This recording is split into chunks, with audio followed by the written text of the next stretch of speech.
Good evening, friends. I hope you enjoyed yesterday's webinar. Today we are going to see a video clip on Bhatsa Parikrama.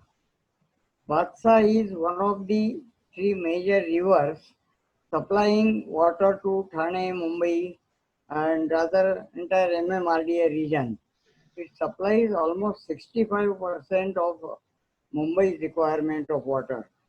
So Hariyali deemed it necessary to undertake a parikrama of this river.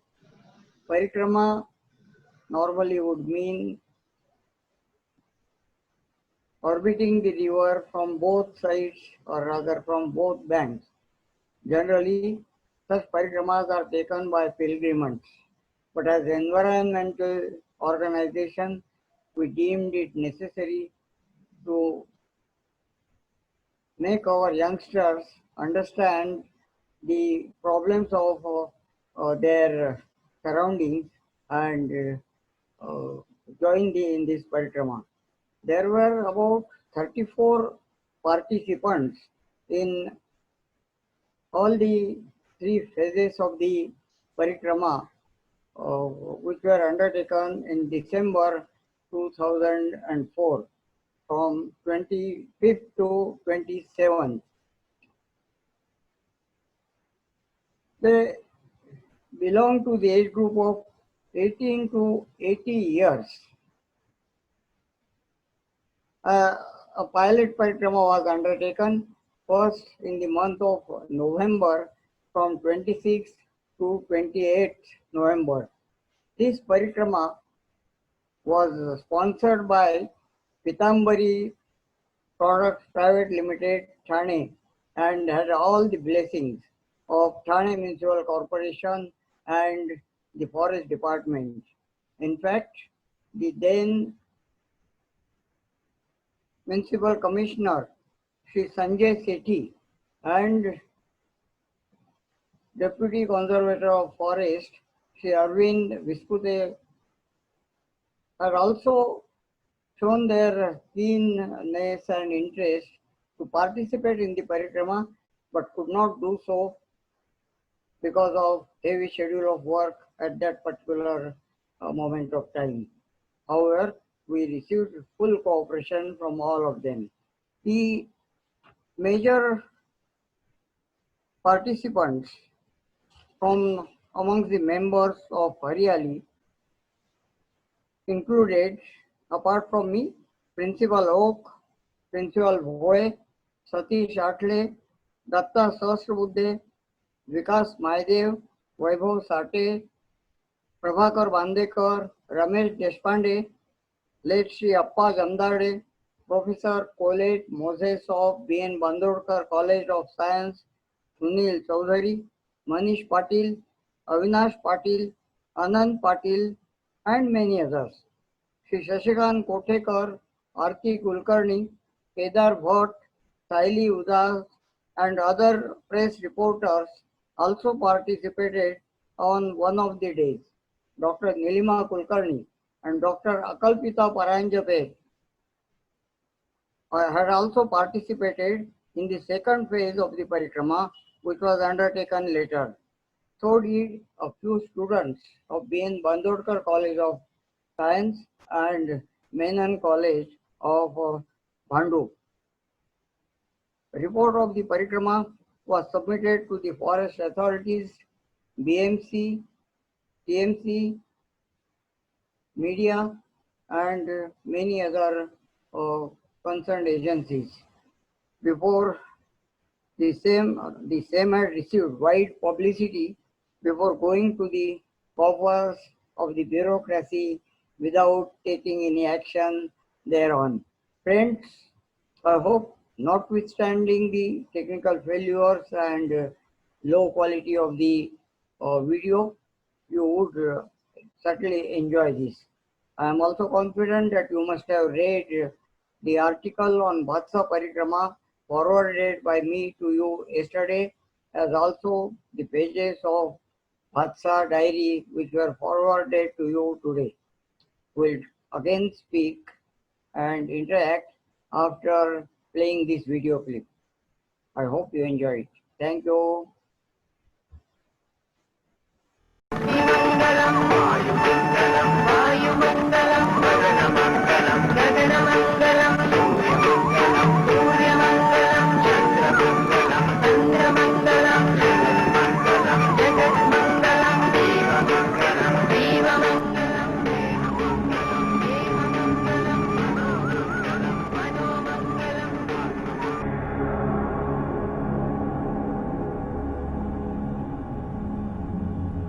Our environment is made up of earth, water, sun, air and sky, together called as Pancha Mahabhutas. The very existence of mankind and other constituents of the biodiversity on earth is dependent on these Pancha Mahabhutas, and it is for the survival of the entire biodiversity that we must safeguard these elements from destruction and pollution. It is also just appropriate that we in India consider these elements as gods and worship them. Our rivers, mountains, trees, plants and wildlife are components of these Pancha Mahabhutas only, and their existence is dependent on each other. How can we survive if there is no fresh air to breathe, pure water to drink, or sufficient food to eat? If our basic needs are to be satiated, it is necessary to protect all elements of nature.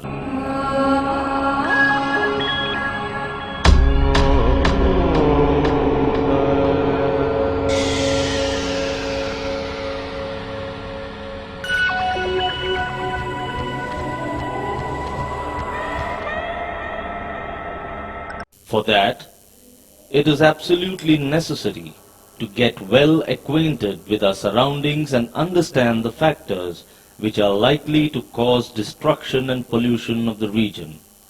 One of the best ways to understand the environment of a region is to undertake parikramas of rivers, big and small, that flow through our region. To undertake a river parikrama is to traverse and yes, even trek wherever required, through and across the bed and banks of the river from the point of its origin to the mouth at the sea or its confluence with another river. Such a parikrama helps us to understand the change in ecology and subsequent change in the form of the river as it flows through. It educates us about the surrounding jungle, if present, the existing plants, wildlife, birds and butterflies, as also the tribal hamlets and the lifestyles of the villagers.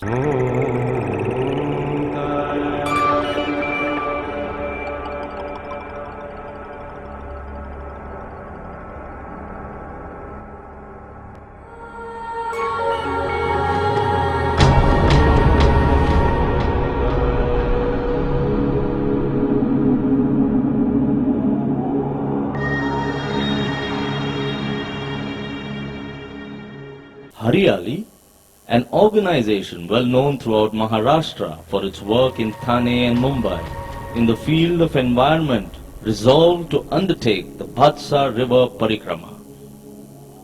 The first phase of the Parikrama was completed in December 2004.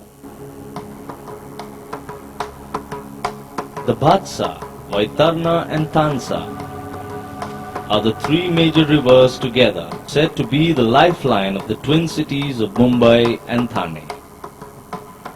Originating from different places in the mountainous regions that border Thane, Nashik and Ahmednagar, these rivers mainly flow through the Wada, Shahapur and Bhivandi talukas of Thane district before merging with the sea.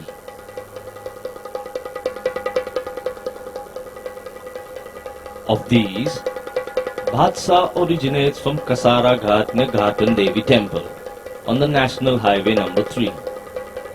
Within only 100 yards from its source, the river surges down a steep valley of about 400 feet.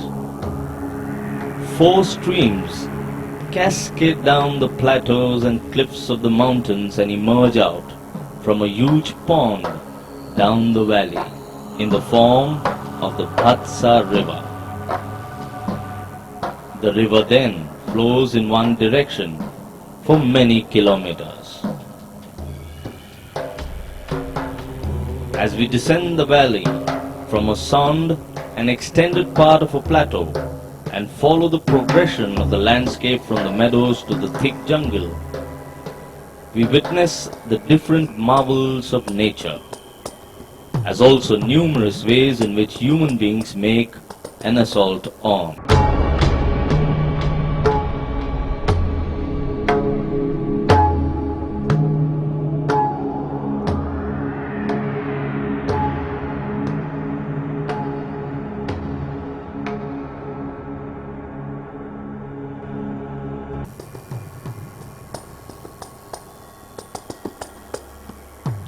Whatever the season or day of the year, the air here is cool, pleasant, even as the wind is wild. In the rainy season, it becomes almost impossible to descend the valley from this point. As we gaze down the plateau, we can see innumerable waterfalls, snaking their way through boulders and crevices before cascading fearlessly into the valley.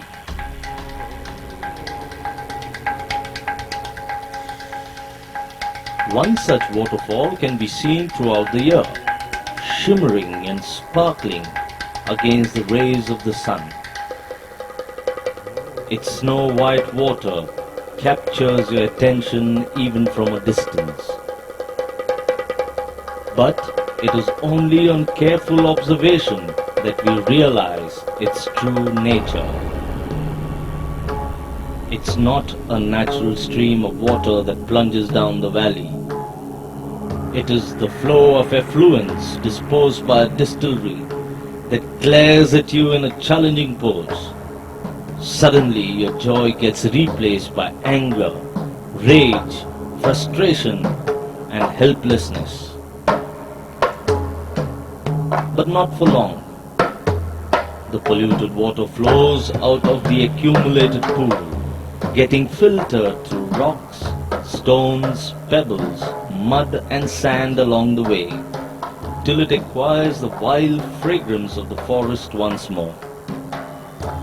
Its association with life-giving oxygen and the roots of medicinal plants in and around the riverbed makes it pure and virtuous again. Yet another evidence of how the different elements of nature act in synergy to rectify the mess created by human beings.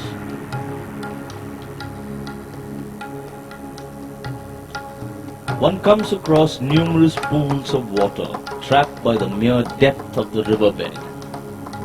As we traverse through and across it, it is an undying pleasure to sit on the rocks beside these pools for hours and appreciate our own reflection and that of the surrounding thick jungle as it is mirrored in the water.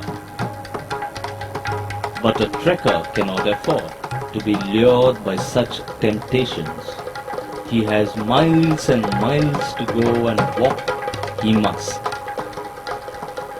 How else can one hope to get the feel of the wildlife present in the serenity of the jungle? The wildlife makes its presence felt through pug marks and serpentine trails etched in the mud by reptiles, and occasional snakeskin left behind, nail marks on tree trunks, and yes, animal calls.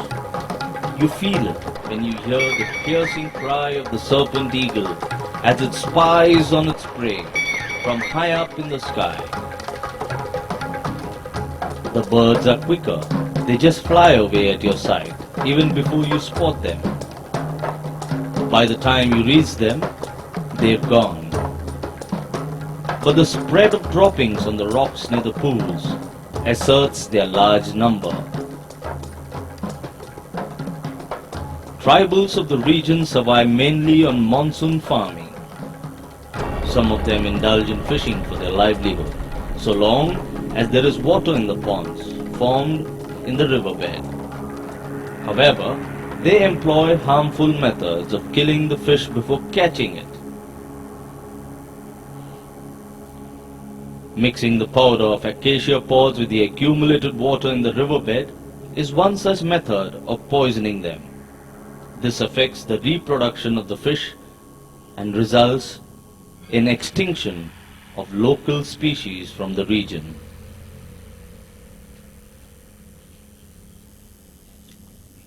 The Katkari tribes hunt for crabs by prying them out of waterholes, trying to survive on them for as long as they can.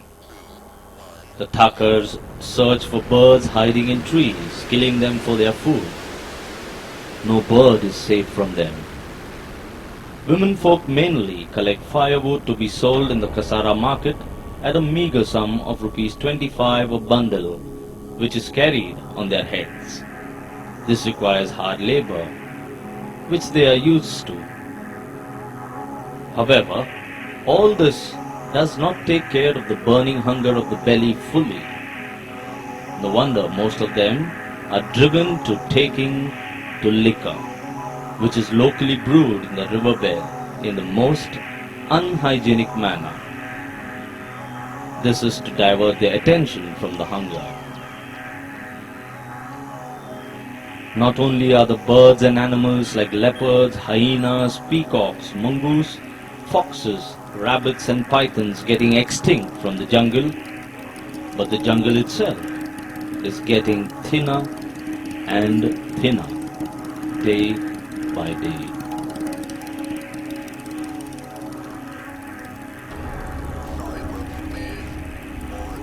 Urban people contribute their share in the destruction of the nature and is creating pollution, if only from a distance.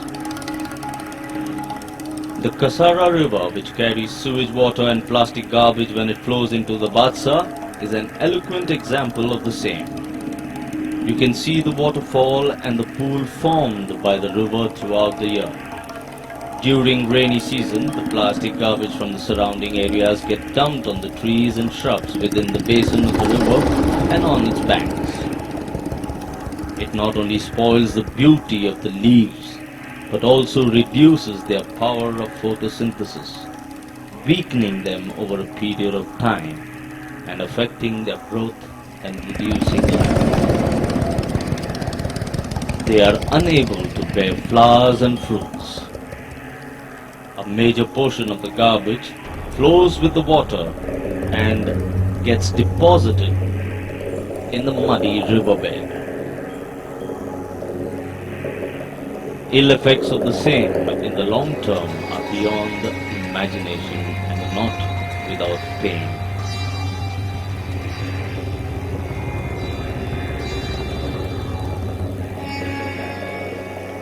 Even as we are engrossed in the conflicting ideas of hope and despair, joy and gloom, we come to the backwaters whose volume is ever on the decrease. In just a month, the backwaters had receded by about a kilometer. After all, it has to meet the water requirements of about 1.25 crore people of Thane and Mumbai. The few tribal padas, that is hamlets situated on the higher side of the backwaters, however, face scarcity of water. Even during winter months, tankers have to provide water to them intermittently. It is possible to cater to their needs by constructing small bunds to create water bodies in quite a few places across the riverbed. It is also possible to provide them better methods and ways of alternative occupations. One can see such work being done in some places by the Forest Department and the Zilla Parishad.